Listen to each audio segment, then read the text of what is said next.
ആയുർവേദത്തിൽ നമ്മൾ അറിയാത്ത ഒട്ടനവധി ബ്രാഞ്ചുകളുണ്ട്, അല്ലെങ്കിൽ ഒട്ടനവധി ചികിത്സകളുണ്ട്. ആയുർവേദത്തിലെ വിഭാഗങ്ങൾ പ്രധാനമായും 8 അതിൽ ഏറ്റവും ആദ്യം വരുന്ന കായ ചികിത്സ അല്ലെങ്കിൽ ജനറൽ മെഡിസിൻ ആണ്. ജനറൽ മെഡിസിൻ എന്ന് പറയുമ്പോൾ നമ്മൾ അലോപ്പതിയിൽ എന്തിനൊക്കെയാണ് പോകുന്നത്, അതിനൊക്കെ നമുക്ക് എന്ത് ചെയ്യാൻ പറ്റും, ആയുർവേദത്തിൽ നമുക്ക് ട്രീറ്റ്മെന്റ് ലഭ്യമാണ്. ഇപ്പൊ ഉദര സംബന്ധമായ ഒരു പ്രശ്നം വന്നു എന്ന് വിചാരിച്ചു, അല്ലെങ്കിൽ ചുമ, പനി ഇത്യാദികളൊക്കെ വന്നിട്ടുണ്ടെങ്കിൽ നമുക്ക് ആയുർവേദ ഡോക്ടറെ കാണിച്ചാലും നമുക്ക് എന്ത് ചെയ്യാൻ പറ്റും, അസുഖങ്ങൾ മാറാൻ പറ്റും. ഏറ്റവും പെട്ടെന്ന് ഒരു പരിഹാരം, അല്ലെങ്കിൽ 1-2 ദിവസത്തിനുള്ളിൽ എനിക്ക് ഈ അസുഖം മാറണം എന്ന് വിചാരിച്ച് നമുക്ക് ഒരു ആയുർവേദ ആശുപത്രിയിൽ പോയാൽ അത് നടക്കില്ല.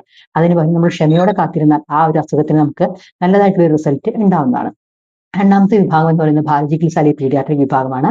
മൂന്നാമത്തെ വിഭാഗം ഗൃഹചികിത്സ അല്ലെങ്കിൽ സൈക്കാട്രിക് വിഭാഗം. അടുത്ത ഊർധ്വാംഗ ചികിത്സ അല്ലെങ്കിൽ ശാലാക്കി തന്ത്രം അല്ലെങ്കിൽ INENT വിഭാഗം. അപ്പൊ നമ്മൾ വിചാരിക്കും ഐക്കാണെങ്കിലും അല്ലെങ്കിൽ ദൃഷ്ടി അല്ലെങ്കിൽ നമുക്ക് കണ്ണിനുണ്ടാകുന്ന അസുഖങ്ങൾക്ക് ആയുർവേദത്തിലും മരുന്നുണ്ടോ എന്നുള്ളത് പലരുടെയും സംശയമാണ്.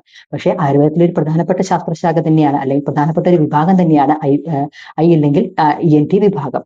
പിന്നെയുള്ളതാണ് പിന്നെ ശല്യചികിത്സ അല്ലെങ്കിൽ സർജറി വിഭാഗം.